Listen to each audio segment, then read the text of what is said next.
प्यारे बच्चों, नमस्कार। आपका कैरियर पॉइंट मैथ क्लासेस में स्वागत है। तो देखिए बेटा, आज आपकी क्लास 9 एनसीईआरटी का मैथ एक्सरसाइज 12.1 की चर्चा करते हैं। देखिए यहाँ पर क्या है, 12.1 एक्सरसाइज में क्वेश्चन है।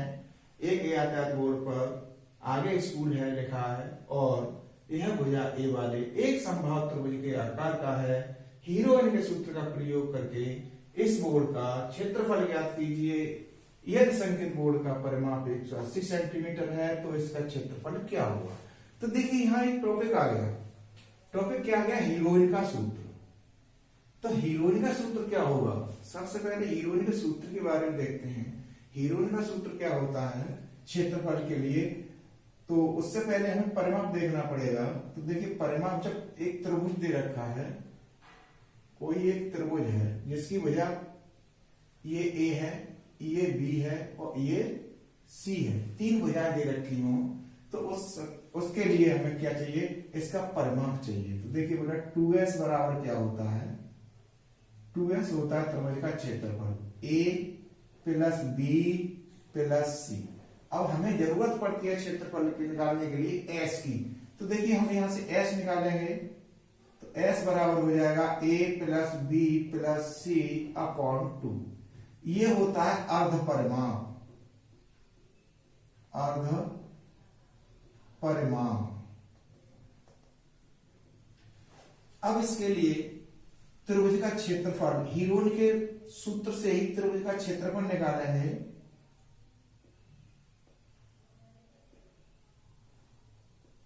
त्रिभुज का क्षेत्रफल, तो देखिए ये रूट में होता है। क्या होता है? एस माइनस ए, एस माइनस बी और एस माइनस सी।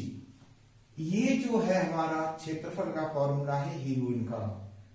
इससे हम क्वेश्चनों को सॉल्व करते हैं। अब देखिए पहला क्वेश्चन क्या कह रहा था कि एक यातायात बोर्ड पर आगे स्कूल है लिखा है और यह त्रिभुजा ए वाले एक संभावित त्रिभुज का है। तो अब यहीं से हम क्या काम करना है हमें कि एस निकालना है। इसकी प्रत्येक जो भुजा दे रखी है ये ए दे रखी है क्योंकि संभावित त्रिभुज है। तो देखिए एस निकालेंगे हम, तो तीनों भुजा को जोड़ देंगे, ए प्लस ए अपॉन 2। ये हो जाएगा 3a अपॉन 2। अब ये निकाला परिमाप। अब परिमाप निकाला तो संभावित त्रिभुज का यही सब क्षेत्रफल निकालेंगे। तो देखिए त्रिभुज का क्षेत्रफल इक्वल टू, अब s क्या है हमारे पास? s तो हमारे पास यही है ना, 3a अपॉन 2 कोष्टक में 3a अपॉन 2 माइनस a, दूसरे कोष्टक में 3a अपॉन 2 माइनस a, तीसरे कोष्टक में 3a अपॉन 2 माइनस a। अब देखिए यहां से 3a अपॉन 2, इसमें क्या बचेगा?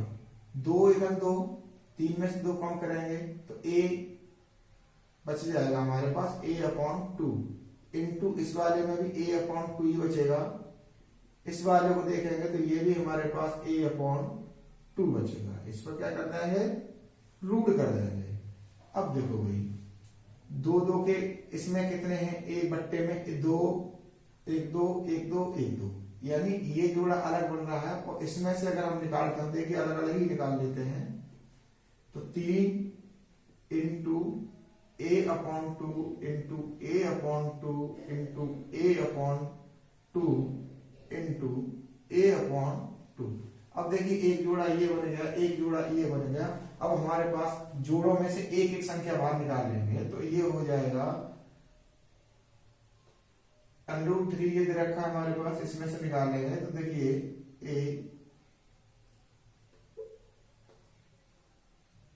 सॉरी बेटा मार्कर नहीं चल रहा।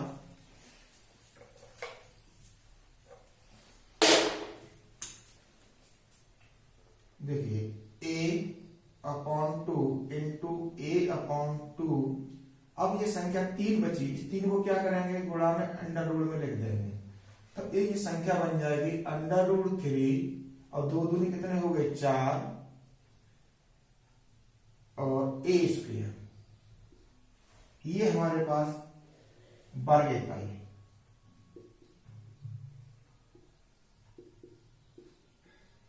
ये हमारे पास इसका आ गया फॉर्मूला बन गया। संभाग त्रिभुज का क्षेत्रफल का फॉर्मूला होता है वो क्या होता है, √3/4 इंटू भुजा का स्क्वायर। अब ये देखिए क्वेश्चन, अब इस क्वेश्चन को से हमने इतना फाइंड कर लिया कि ये हमारे पास क्या है, फॉर्मूला है। अब देखिए आगे इसमें दे रखा है परिमाप। परिमाप क्या होगा संभाग त्रिभुज का,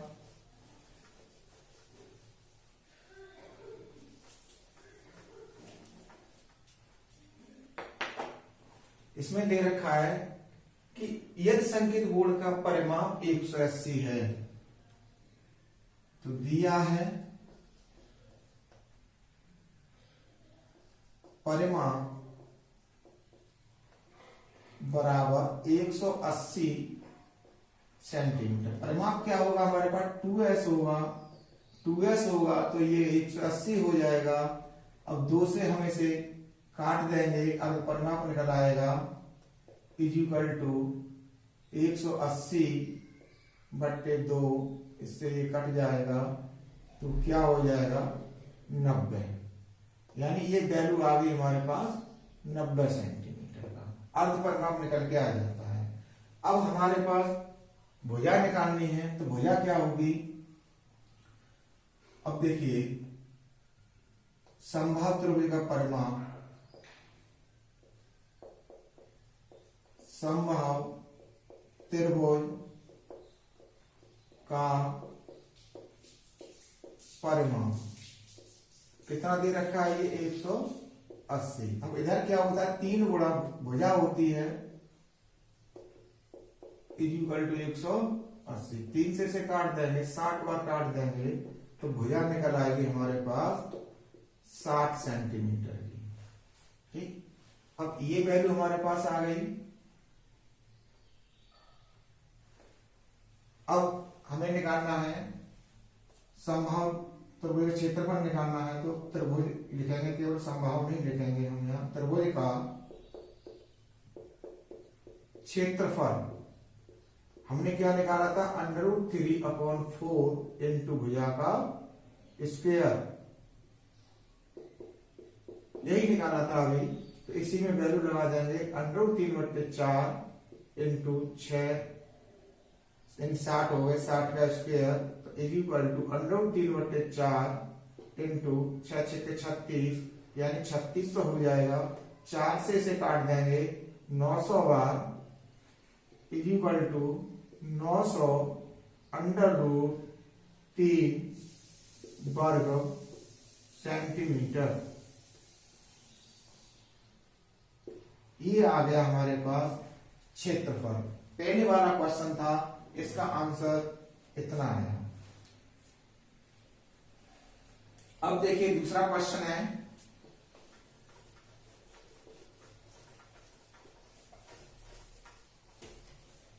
अब दूसरा क्वेश्चन क्या कहता है कि एक फ्लाईओवर की त्रिभुजाकार दीवारों को विज्ञापन के लिए प्रयोग किया जाता है।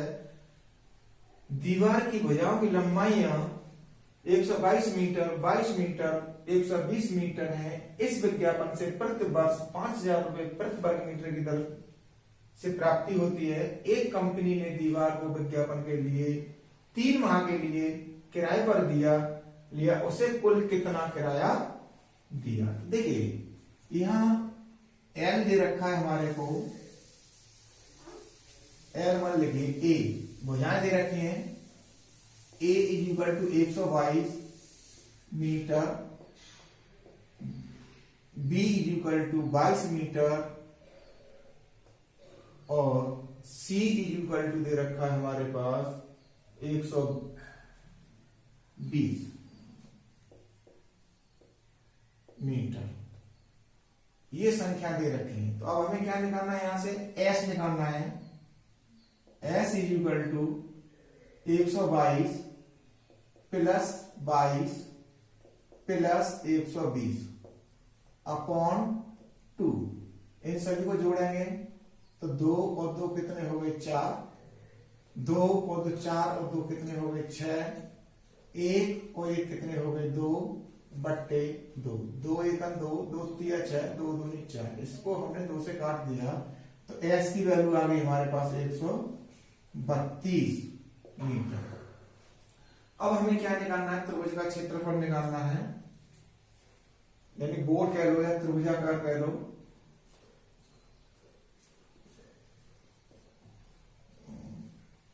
त्रिभुज का क्षेत्रफल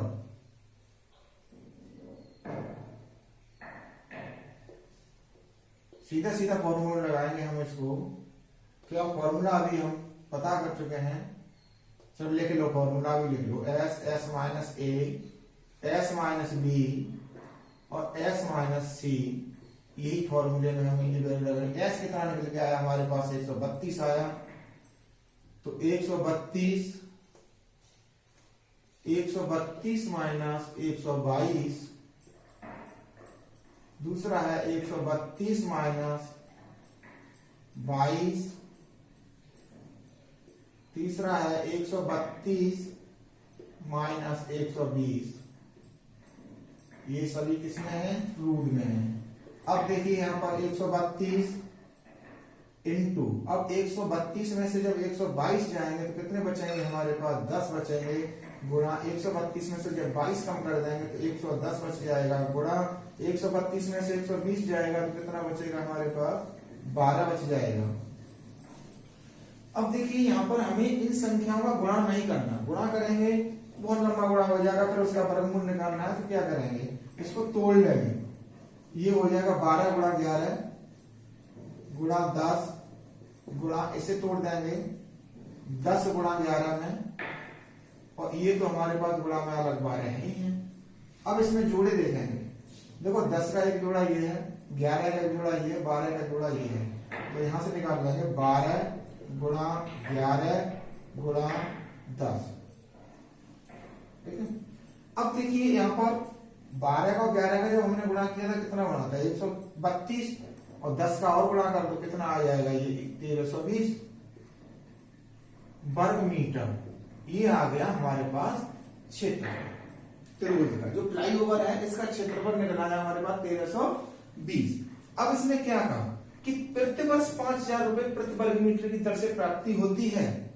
तो कंपनी ने दीवार को विज्ञापन देने के लिए 3 माह के लिए किराए पर दिया।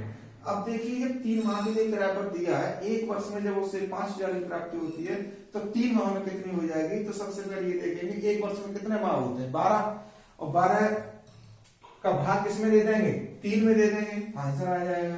तो देखिए यहां पर कह रहा है वो 3 माह दीवार को विज्ञापन देने के लिए 3 माह के लिए किराए पर लिया। तो 3 माह का किराया, जब 3 माह का किराए की बात कर रहा है तो इतना एक वर्ग मीटर खर्चा 5,000 है, तो 1310 वर्ग मीटर 1320 वर्ग मीटर खर्चा कितना होगा, गुणा कर देंगे 1320 गुणा 5,000।